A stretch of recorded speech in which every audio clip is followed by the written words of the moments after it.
Hello दोस्तों, अपने इस YouTube channel पे एक सुंदर सा पचरा गीत लेके आई हूँ।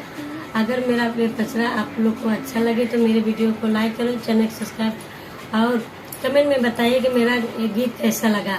हैप्पी नवरात्रि। जय माता दी। जय माता दी। पूर्व के देशवा से आवे अम्बे मैया है, मचियवा बैठे ना अपन झारे लंबी के सिया है, मचियवा बैठे ना अपन झारे लंबी के सिया है, मचियवा बैठे ना घोड़वा चढ़ल आवे बड़का रजवा है, सुना हो सुंदरी नार तोहरे सुंदर मोर रनियवा है, सुना हो सुंदरी नार तोहरे सुंदर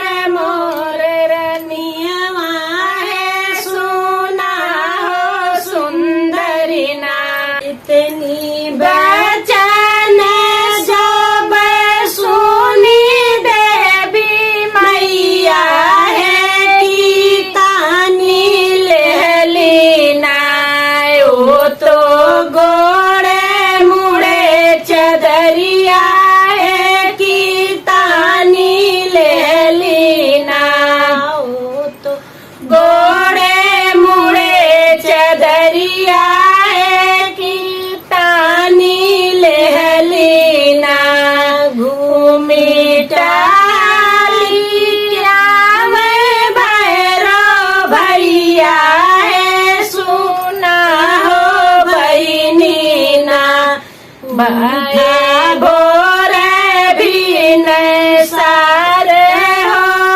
उठा हो बहिनी ना भाईल भोरे भी नो सारा हो, उठा हो बहिनी ना हथवा में लाया भैया अपन ढाल तलवरिया है, की देखिया वाना ओही राजा के रनियावा हो, की देखिया वाना ओही राजा के रनिया है, की देखिया वाना राजा के कुकुरा बिलारे सोने कड़ी कड़िया है, की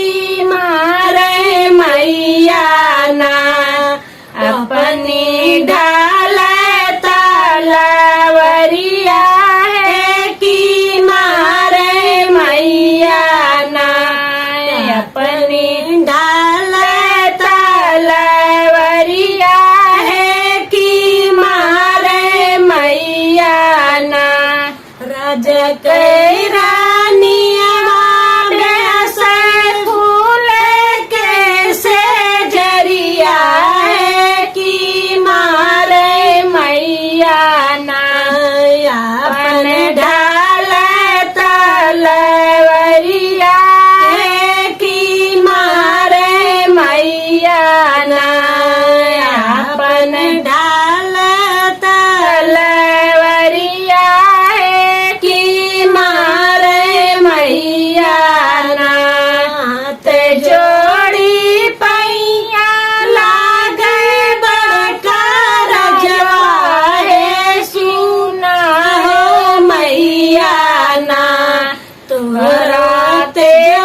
माता दी। आप सभी को नवरात्रि की हार्दिक शुभकामनाएं।